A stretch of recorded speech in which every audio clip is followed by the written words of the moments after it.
Welcome to the BMW test center at the Nürburgring. My name is 𝗙cie𝗹𝗹𝗪. I'm head of driving dynamic systems development at BMW M. I'd like to give you an insight into the secrets of BMW M's driving dynamics development.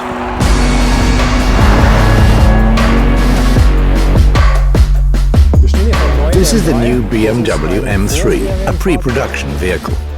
This means that we're already close to series production within the various vehicle development phases. We're at the Nürburgring to coordinate the fine-tuning of its driving dynamics control systems. The new M3 will be available in two drive options: rear-wheel standard drive and our new MX drive, all-wheel drive. Here at the Nürburgring, we drive many laps on the Nordschleife, but we also take the cars out on country routes, motorways and roads with bad surfaces. We want to find the best possible balance between racetrack performance and customer suitability, customer benefit, customer performance. I'd like to introduce you to Peter, who's responsible for the driving dynamics development of the new BMW M3 and M4. He's going to take you on a country drive in the new M3. Here we go. We're on the damper tuning route now. We drive this route about 7 times a day before heading back to the workshop. There, the dampers will be changed for new ones. The new dampers are equipped with various components that help create the specific effect we're looking for.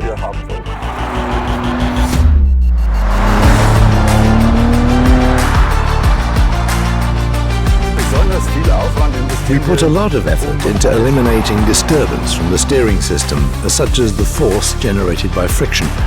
It's a big task, but once we achieve it, the result will be a vehicle that's very easy to drive.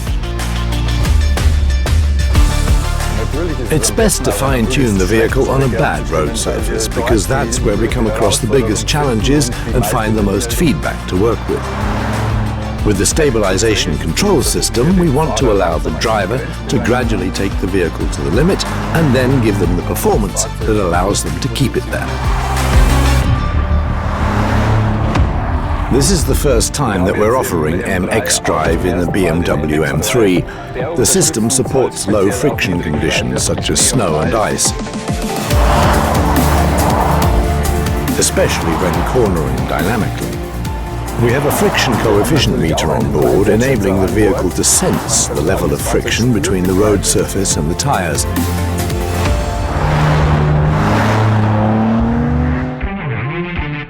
Here we go. 1 lap around the Nordschleife. The disappointing thing about this lap is that I'm only the passenger, but luckily Peter is a great driver. Now it's on to the first exciting section, braking at 𝗙𝗿𝗏𝗏. This is very challenging for the ABS. Here we check to make sure that the wheels don't stop at the slip value and that the car brakes well. We're driving straight over the top of 𝗙𝗿𝗏𝗏𝗃, one of the circuit's fastest sections. Here it's important that the car has good aerodynamic balance, so that when you're driving like this, the rear remains stable and tight to the road and we don't lose any wheel load. Now we turn into 𝗙𝗏𝗏𝗃. 𝗙𝗏𝗏𝗃 is a very narrow section if you take the ideal line. Here we need a very controlled body. There's still the potential for improvement right now. The car is still very pressure heavy. Now we're driving out of the corner with slight oversteer. There's roadworks here. Of course we're driving within the speed limit. So, roadworks over, on we go. Now we head in the direction of 𝗙𝗏𝗏𝗏. Here you need good grip at the front axle when turning in, as the corner's very tight. Turning in's a real pleasure. Now we come to a significant braking point, 𝗖𝗿𝗿𝗏𝗏. The ABS is very important here. There's an oil spill ahead. That doesn't give you much confidence as a passenger, but Peter's driving does. Here at 𝗙𝗿𝗏𝗏, the M differential comes into play. You need grip because the corner turns outwards. You also need forward traction to take the speed into the louder curve.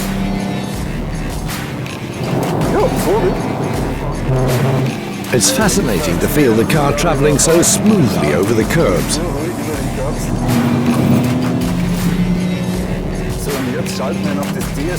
Now we switch on the 𝗙𝗍, which takes us very softly to the limit.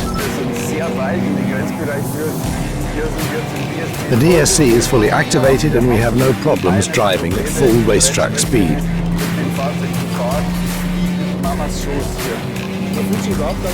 You don't feel at all restricted. The car releases torque freely, but helps out if you overdo it.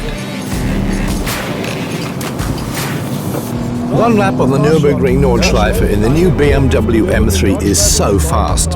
It's a cool car, absolutely thrilling. For me, the M3 is at its best in every situation. As developers, we have best in segment goals, and the M3 masters them all with confidence. That's best in class.